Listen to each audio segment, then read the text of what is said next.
Hello, I'm Paul Wilkinson and we're shooting this video from my home in Kathmandu, where I'm currently making documentaries about shamanism and Nepali culture.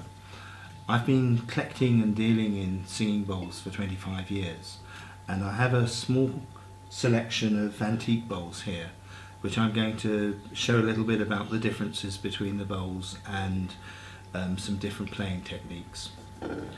So you might notice some of the bowls I put water in, and these ones are talking bowls. So when you have the water vibrates in the bottom of the bowl and it vibrates in the side of the bowl, so you get these harmonics between the base and the side. And those bowls are particularly interesting because they can be used to create trance states and for shamanism as well, for summoning the ancestors and for calling the spirit world. So I'll just demonstrate.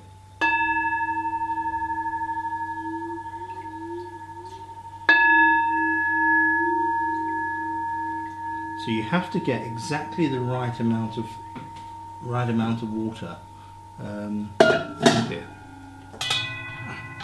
So this one obviously needs a little bit more.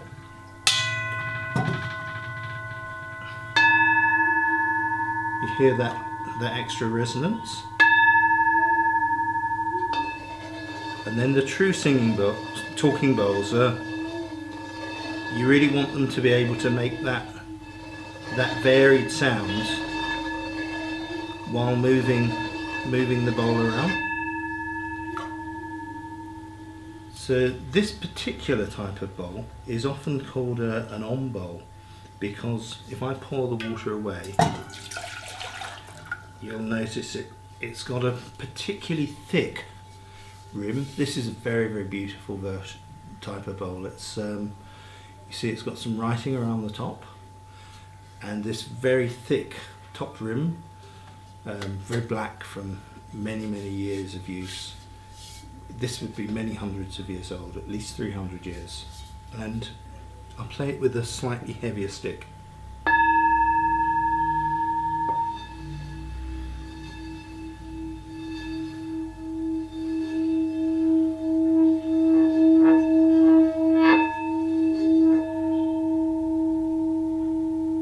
You notice you've got this very deep sort of resonance with the pulse, and you might have noticed that the sound was deeper because I was using a thicker stick and also the leather on the outside.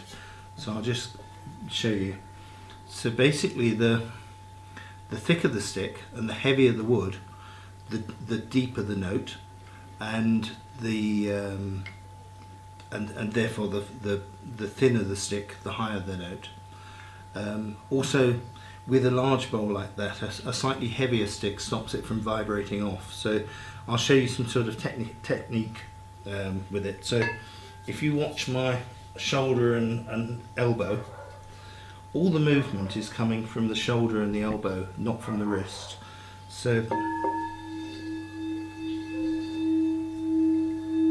it's a little bit like stirring a cake mix, like something with a bit of resistance to it. If you come from here, it makes it vibrate off, and it's much harder to put the right amount of pressure. So my arm is actually very relaxed, but it's all the movement is coming from up here. And you'll notice with the hand, sometimes you can have the flat of the hand like that.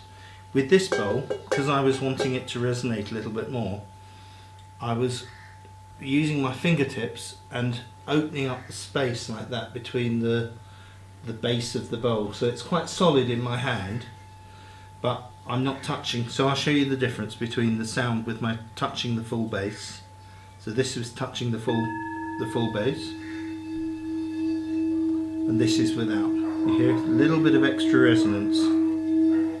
And with some bowls, if they're slightly smaller than that, you can change the pitch by wrapping the fingers around. So the more contact, the less resonance, but also the higher the note. So I'll just demonstrate with a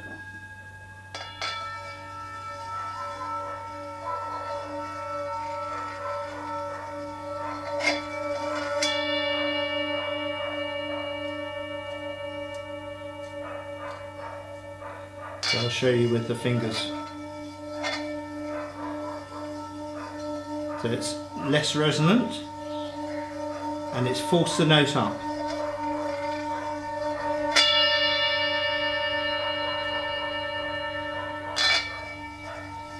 With thinner bowls like this, it's possible also to do other sorts of things. So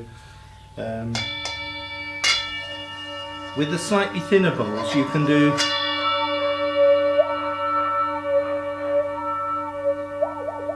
so I'm not making any sound at all, but I'm using my mouth cavity to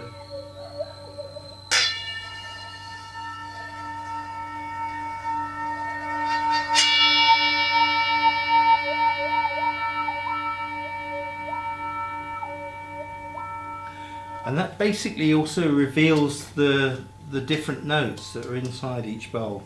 So usually the bowls aren't a single note. You'll have a primary note. So actually tuning the bowls to find out what note they are is often quite difficult because they can fluctuate between different notes when you're playing them. But then also with a little bit of skill and practice, you can find other notes in the bowls and you can bring them out on purpose. So one way to test this is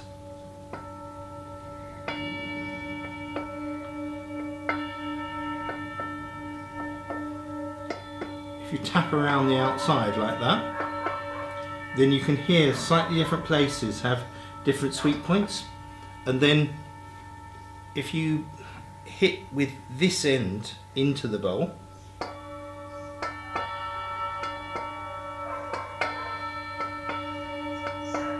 you see that's quite different from over here. So one way to change the note that you're picking, if you find a certain place, so this has got here, you've got a higher resonance here. So if I want to bring that note out and I strike first and then I pick up on that, yeah. So what I've done is I've struck the bowl, and you can do that with the single, as you're coming in. I'm doing it in a lot less subtle way than if I were doing a sound healing or if I were playing in musically, just to illustrate it for you. But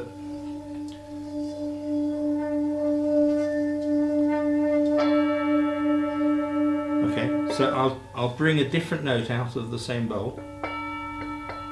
Okay, that's deeper.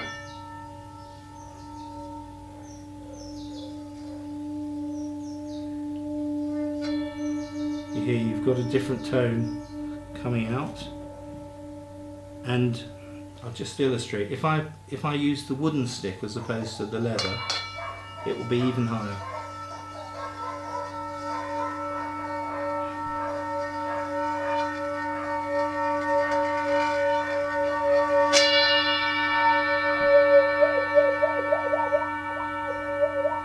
So I haven't tested these because these are bowls that I've only recently found, but I don't know if you can see in the bottom here you've got some very faint decorative circles.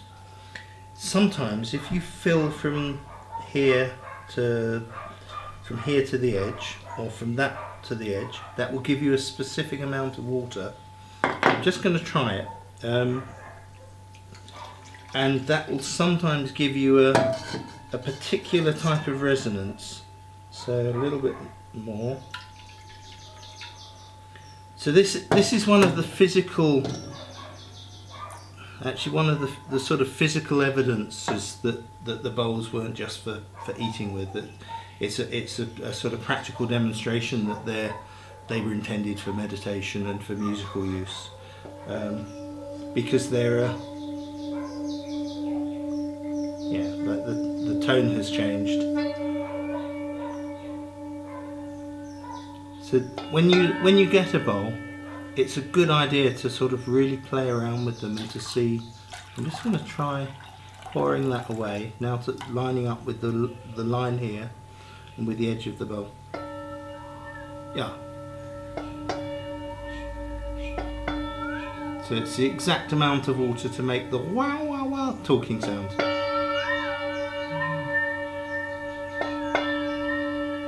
So quite often with the bowls, the decoration is sometimes symbolic, like when they have the magic eyes or the writing, or pictures sometimes. But quite often things like the rings are actually indications for adding water.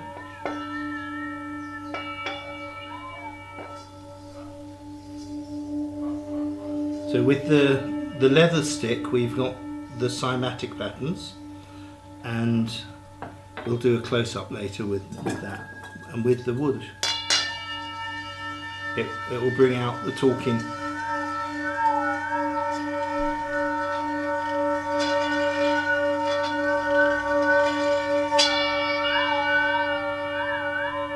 So what I'm doing, you see again, when I want the talking part, I'm holding a bit of the bowl in a way where I've got a bit of space underneath, so the bottom can vibrate and the sound of the side of the bowl can vibrate.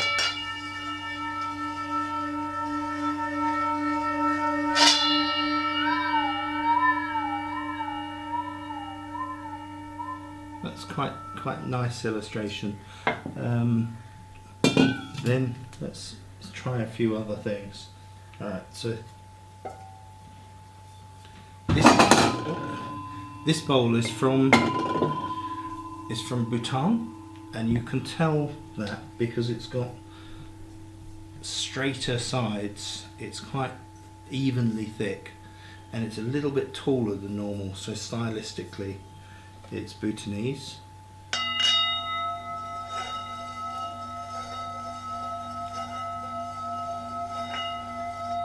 And these are traditionally a 7 metal mix, so the modern bowls are usually 3 to 5 metals, but the old bowls are said to have 7 metals for the 7 main chakras and for the 7 main planets.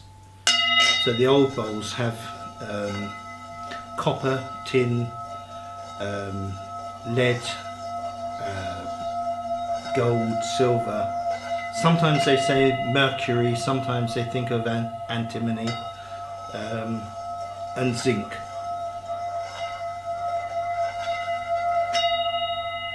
So bronze is a combination of copper and tin, and bell metal is copper, tin, and zinc. And all over the Far East, they've had a tradition of adding in silver, which makes the bowls a lot more resonant. And one of the ways that you can tell whether a bowl has got silver and gold in it and whether it's old is when you touch it, it's slightly creamier to the touch, slightly warmer and smoother. And when you have a modern bowl, like I have a modern bowl here, I've got one here, like that. So this is still handmade. This one's been acid etched, but it's colder to the touch, and when you run your hand over it like that, it's slightly clingy, whereas the old bowls, it's sort of creamy and smoother. So that's I mean, nowadays the market for singing bowls has gone up and up, and the demand is very, very international, and so a lot of the bowls that you find in somewhere like Kathmandu modern bowls that have been made to look old. So you have to really know what you're doing, and there's a significant difference between the quality of an old bowl and the new bowls. Some of the new bowls are still really nice, but they don't have the silver and gold in them, and so the quality of the resonance isn't quite the same. And also the old bowls were made for meditation and for healing practices, and so the intention was different, and also the tuning is different. So as I showed you with this bowl, when I had exactly the right amount of water, it then did the talking harmonics.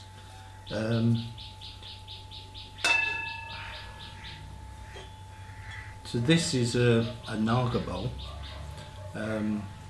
About 25 years ago, these were incredibly rare. They're still fairly rare, but they were called various things like panic bowls and stand bowls, and we named them Naga bowls because at the time everyone thought they were coming from Nagaland, which is it's now a part of India, but it used to be a part of Nepal before the British Empire came and moved stuff around, and it's an incredibly wild, dangerous area. So the people were headhunters until quite recently, and it's still said that some of that area are headhunters, but they often have writing, I don't know if you can see, in a sort of engraved dots, and sometimes pictures, and the pictures were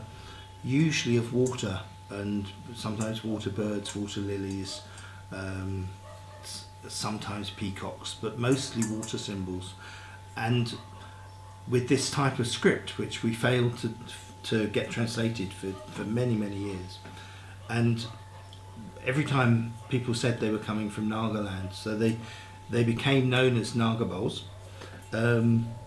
We've since found that they're coming from some remote parts of Bangladesh, and not Nagaland at all, but now the name has stuck. So they're Naga bowls now in all the books. We still haven't managed to translate the script. It's some form of ancient Bangladeshi dialect. So if there's any linguists out there who can recognise that, I'd be really interested to translate them. So these are interesting because they're the only type of bowl with a base, with a stand. So if you're a sound therapist, you can move them over the person like that if they're laying down. You can move them like this, or if you're if you're doing space clearing, you can wave them into the space.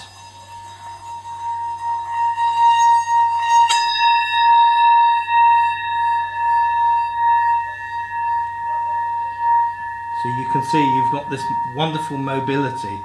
They tend to have a very long sustain. So this is a medium size, and then there's the larger size is about the size of these, and then you can get small ones as well. And they have this wonderful long sustain and the grip. So they're particularly favoured by sound therapists and sound healers, because you've got that tremendous flexibility to move them over people. And I try my best to put these into chakra sets when I find a number of them. It normally takes a number of years to find a chakra set. I think in England I've currently got 3 sets, one small, one medium and one large.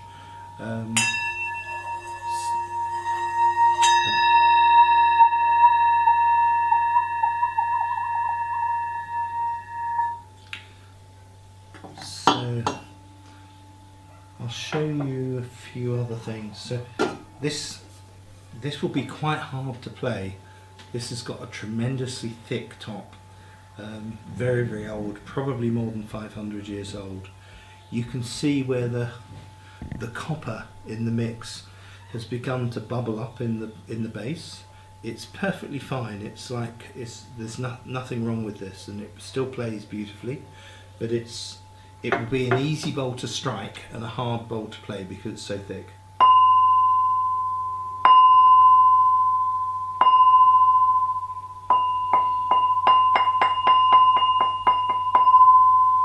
Let's see.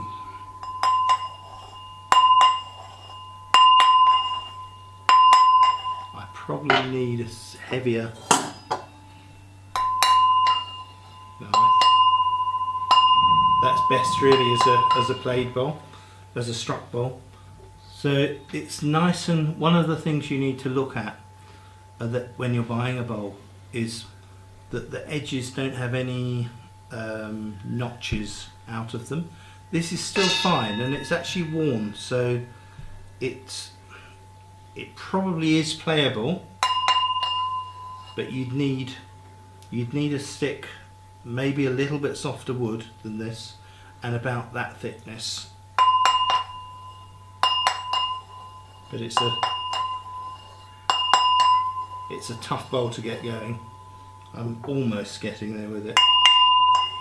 So that certainly isn't for a beginner, but it's a really beautiful bowl. It's something probably a collector would go for, and I would actually keep this as a struck bowl.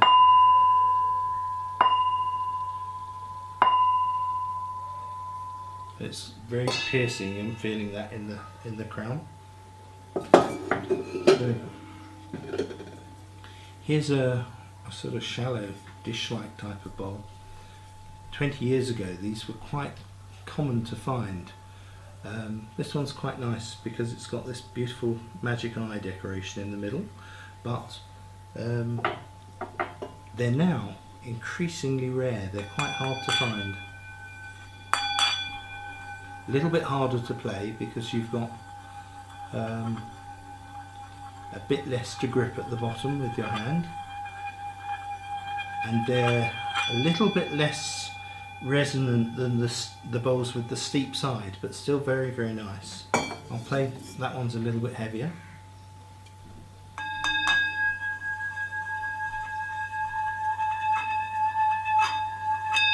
So you can hear it's got a more open sound. So one of the technical things here is I have a flat hand, but I have my fingers sort of ready to grip it if I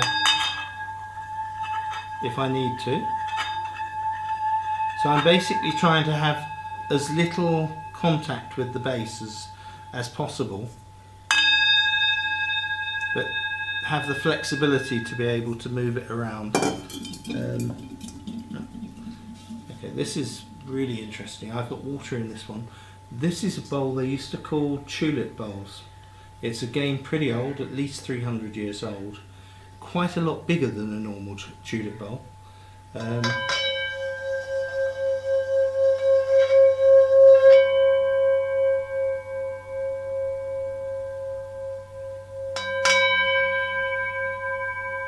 very nice. I'll play it without the water. I think it's got a slight leak. You have to really watch with the bowls. I didn't spot that when I bought this, but it hasn't affected the sound. It would be possible to completely seal that with either silver solder or with a drop of super glue would do it. If I found this is still worth having, because it hasn't affected the sound at all, but I would always tell people and reduce the price if I found a piece of damage like that. It's a shame because it's a very, very rare shape and a lovely bowl, but you hear it's got this beautiful resonance to it, and you can see something of the age where it's had a decoration all the way around the edge which is almost worn off from years and years of handling and playing.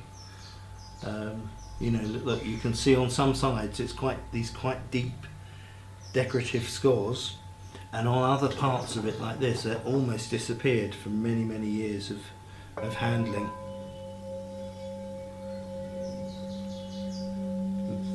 Beautiful. That would be a particularly nice bowl to do mantra with because of the sound is very much like a voice.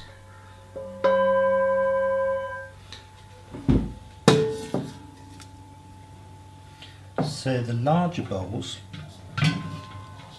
when a bowl gets above about 12 inches, this is probably about 13 inches, they get exponentially more expensive and harder to find. So this bowl would be several £1,000s, and very, very nice quality. I really needed a bit of a heavier stick, maybe 2 or 3 times as heavy as this one. And with the big bowls you really want to play with the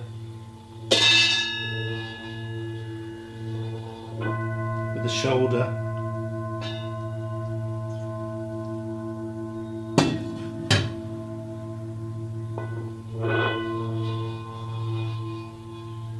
That's a really wonderful resonance.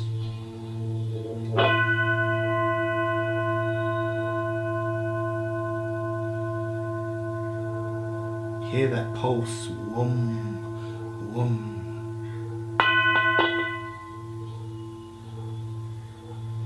Absolutely fabulous. So some people place these on different parts of the body when the person's laying down, or they'll have them by the head and by the feet, so the resonance is going up and down through the body. You can also do this, which looks a bit crazy. So if you balance the large bowls on the crown of the head, the brain is basically the same sort of consistency as jelly, and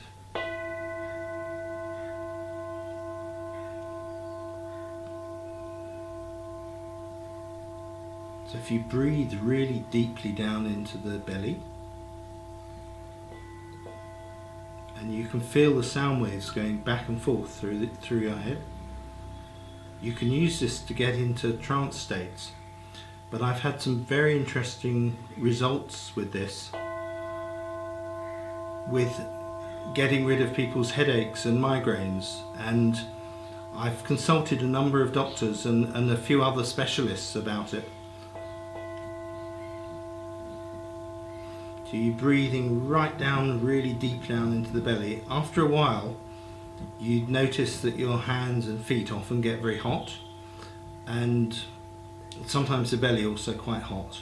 And after maybe 2 or 3 minutes, you can sometimes feel the energy going, the vibrations travelling down the spine as well. You keep the head really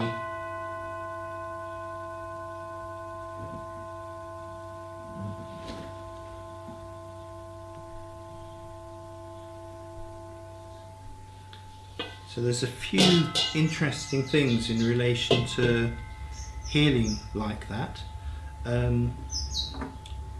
Because the brain is, you've got the 2 hemispheres, this is the information I've had from various doctors, from showing them and going to different sort of mind, body, spirit shows and things. I've been in hundreds of situations now where I've demonstrated this and gotten rid of people's headaches and even gotten rid of their migraines. And a few times I've had doctors present where they've witnessed it and then wanted to figure out what was happening.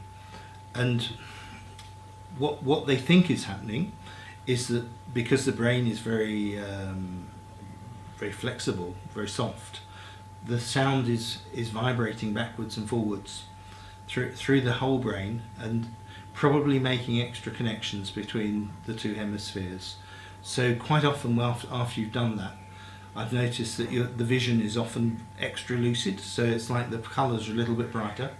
And I've also had people reporting that their hearing is really, really intense, so they can hear things that they wouldn't normally hear. In terms of the headaches, you have a pressure point on the top, which is like an acupressure point, which helps the brain flood with blood. And also the inner ear, when you have certain sorts of frequency in the inner ear, it triggers a fight or flight response, which also floods the brain with blood. So one of the main causes of headaches and migraines is when the muscles tense up in the back of the neck and that restrict the blood flow. And so there's a direct physiological reason why the big bowls and the vibration would be opening up the blood capillaries and easing the headaches. I've used this for my own migraines with some success, and for my own headaches. I actually had a neurosurgeon witness me get rid of someone's migraine, and she was a specialist in brain trauma, and she then bought a big group of large bowls, several £1,000s worth, right there on the spot to experiment with them, because she was so impressed by what she'd witnessed. I think there's a lot of stuff that needs to be explored with these, because the East had a very complex tradition of sound as a healing modality, and as a way of altering consciousness. So there are other types of bowls that have specific beats as well, and when you play them in synchrony with each other, you get these binaural beats, and by slowing down or speeding up the pace of the playing, you can match the brain frequencies and again put the brain into a sort of altered state. I've done this several times with other sound therapists, and it's something I also explore. So that's a sort of a basic introduction to some of the types of bowls and some of the playing techniques. Do give me feedback if there's anything else that you'd like to hear about, and I'll make some other videos about different playing techniques in a bit more detail and about the specific different types of bowls. Thank you for your interest, and please subscribe and let me know anything that you'd like other videos about. Thank you.